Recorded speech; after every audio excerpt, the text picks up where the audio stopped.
آپ آزمائیے گا، ان 10 دنوں میں آپ مجلس کے بغیر رہ ہی نہیں سکتے. جتنے بھی ضروری کام ہو بندہ کہتا ہے یار جلدی جلدی ختم کرو، جلدی جلدی ختم.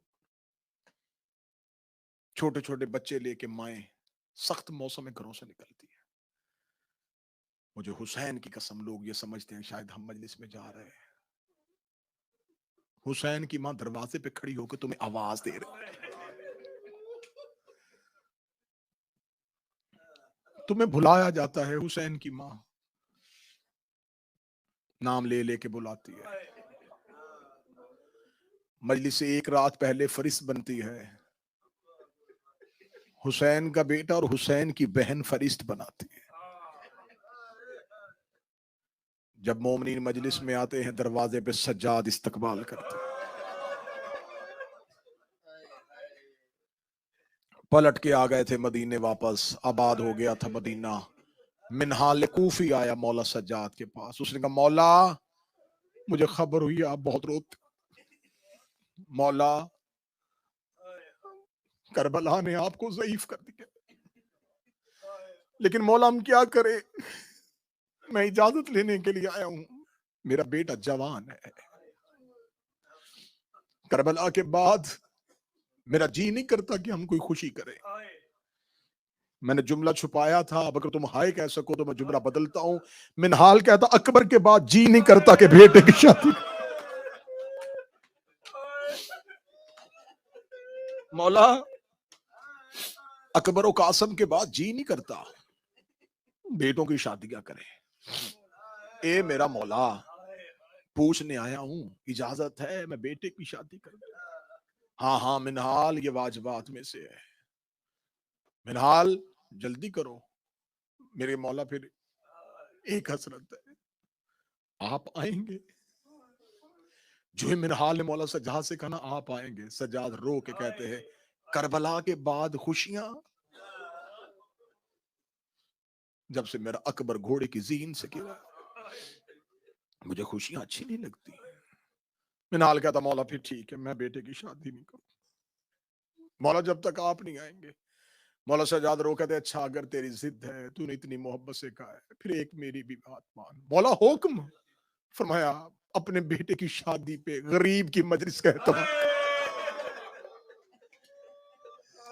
میں گھر سے مجلس کے لیے آؤں گا. منہال ہمیں اچھا نہیں لگتا تیرے گھر میں خوشی ہوگی اور وہاں رونا ہو. کیا منہال تیرے گھر کے لوگ مجلس حسین میں رو لیں گے؟ منہال کہتا نسلیں قربان کروں. مولا تیرے غم سے زیادہ اچھا کون سا غم ہے؟ مولا میرے گھر میں مجلس ہوگی مولا حسین کی، ہم روئیں گے حسین کو.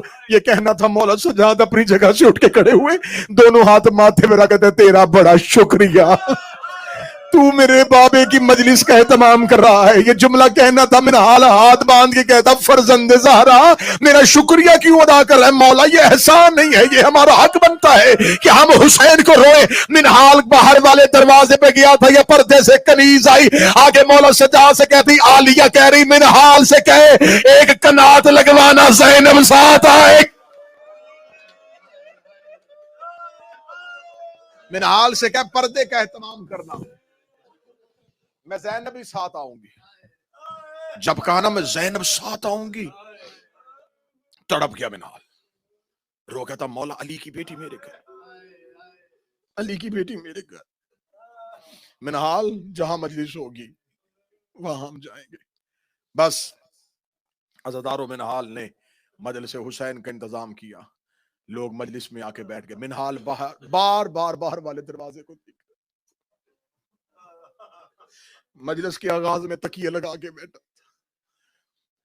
آخر جب مجلس اپنے وسط میں پہنچی منہال سر جھکا کے کہتا صدیقہ ماں کا بیٹا ہے، وعدہ کیا تھا آؤں گا. اللہ جانے کون سی غلطی ہو گئی ہم سے جو غریبوں کے گھر امام نہیں آیا. منہال یہ کہے کہ اٹھ کے باہر کی طرف گیا تو کوئی شخص ہے جو وہاں بیٹھا ہے جہاں لوگوں نے اپنے جوتے اتارے.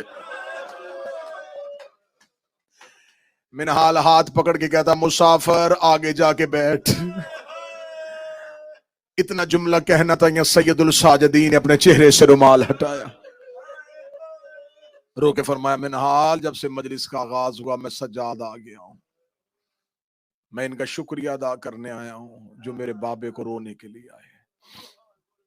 غم حسین حسرت ہے. چاند طلوع ہو جائے تو غربت میں دیکھنا.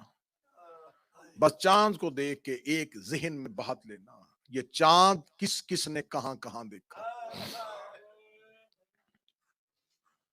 حسین نے سفر میں دیکھا,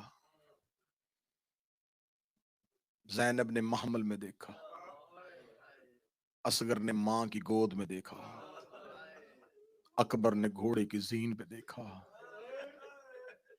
عباس نے ریت پہ گر کے دیکھا, صغرا نے مدینے میں دیکھا. جو ہی آسمان پہ محرم کا چاند دیکھا, میرے مولا حسین سفر میں تھے. جو ہی محرم کا چاند آسمان پہ آیا, آج چاند ڈھونڈنا مشکل ہے. اس دور میں ریگستان صحراؤں کا سفر, دور سے چاند کی حسین کی نظر پڑی. میرے مولا نے اپنی سواری چھوڑی, سواری کو وہیں پہ چھوڑ کے حسین نے سر سے امامہ اتارا. حسین چاند کی طرف دیکھ کے اپنے گریبان کو کھولتے ہوئے کہہ رہے تھے, اِنَّ لِلَّهِ وَإِنَّا إِلَيْهِ رَاجِعُونَ, اِنَّ لِلَّهِ وَإِنَّا إِلَيْهِ رَاجِعُونَ, اِنَّ لِلَّهِ وَإِنَّا إِلَيْهِ رَاجِعُونَ پڑھتے ہوئے 7 بار حسین نے اِنَّ لِلَّهِ پڑھا. 7 قدم چلا تھا رسول کا بیٹا, یا علی کی بیٹی کی آواز آئی, اما فضہ جلدی کر عباس کو بلا. بی بی فضہ نے آواز دی, عباس آقا زادی بلا رہی ہے. عباس جلدی سے بی بی کے محمل کے قریب آئے. جی شہزادی.